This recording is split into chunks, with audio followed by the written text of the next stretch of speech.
নমস্কার, আমি তনুশ্রীর রান্নাঘরে আপনাদের স্বাগত জানাই। আপনারা কেমন আছেন? আশা করছি আপনারা ভালো আছেন, আর আমিও ভালো আছি। আজকের রেসিপি কচুরলতি, সম্পূর্ণ নিরামিষ। পুরনো বন্ধুদের অসংখ্য ধন্যবাদ আমার পাশে থাকার জন্য। আর নতুন বন্ধুরা যারা এখনও আমার চ্যানেলটাকে সাবস্ক্রাইব করেনি, তারা ঝটপট চ্যানেলটাকে সাবস্ক্রাইব করে দিন, আর পাশে থাকা বেল আইকনটা প্রেস করে দেবেন। আমি আগে থেকে কচুরলতি কেটে ধুয়ে পরিষ্কার করে রেখেছি। এবার কচুরলতি গরম জলে ভাপ দিয়ে নিতে হবে। দিয়ে দিয়েছি সামান্য পরিমাণ লবণ। অন্তত 4 থেকে 5 মিনিট ভালো করে ফুটিয়ে নেবেন। দেখুন বন্ধুরা, 4 থেকে 5 মিনিট আমি ভালো করে ফুটিয়ে নিয়েছি। এবার আমি এই পর্যায়ে এসে একটা কচুরলতি তুলে আমি চেক করে নেব, দেখব সেদ্ধ হয়েছে কিনা।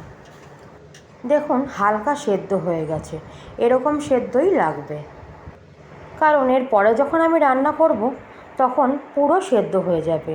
নিয়ে নিয়েছি একটা মিক্সির জার, দেব কালো সর্ষে আর 5 থেকে 6টা কাঁচা লঙ্কা, দেব শুকনো নারকেল কোড়া। আপনারা কাঁচা নারকেল কোড়াও ব্যবহার করতে পারেন। আমি চটজলদি রান্নার জন্য সবসময় এই ড্রাই নারকেলটাই ব্যবহার করি। দেব সামান্য পরিমাণে লবণ আর দেব হলুদ গুঁড়ো। বন্ধুরা, আজকের রান্নাটা যদি আপনাদের ভালো লাগে, লাইক করবেন, শেয়ার করবেন আর কমেন্ট করবেন। গ্যাসে একটা কড়াই বসিয়ে দিয়েছি, দিয়ে দেব পরিমাণে সর্ষের তেল। সর্ষের তেলটা গরম হয়ে গেলে দেব কালো জিরে ফোড়ন। ফোড়নটা হালকা ভাজা হয়ে গেলে দিয়ে দেব আগে থেকে ভাপিয়ে রাখা কচুরলতি। কচুরলতি দিয়ে গ্যাসের ফ্লেমটা হাইতে রেখে ভালো করে ভাজা ভাজা করে নিতে হবে। দিয়ে দিতে হবে সামান্য পরিমাণে লবণ আর হলুদ। দেখুন বন্ধুরা, মশলাটাও বাটা হয়ে গেছে।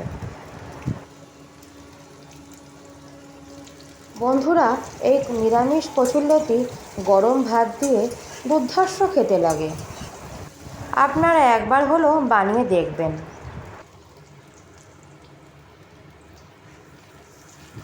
এবার দিয়ে দেব আগে থেকে বেটে রাখা মশলাটা।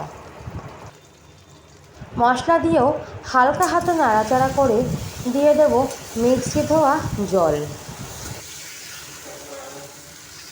বন্ধুরা, আমার ছোটোবেলায় আমার আম্মা বানাতো, গরম ভাতে খেতে অসাধারণ লাগতো। দিয়ে দিলাম মশলা ধোয়া জল। দিয়ে দেব পরিমাণ মতন হলুদ আর দেব লবণ, দিয়ে দেব চিনি আর দেব কাঁচা তেল। সব কিছু ভালো করে মিশিয়ে ঢাকা দিয়ে অন্তত 5 মিনিট ভালো করে ভাপিয়ে নেব।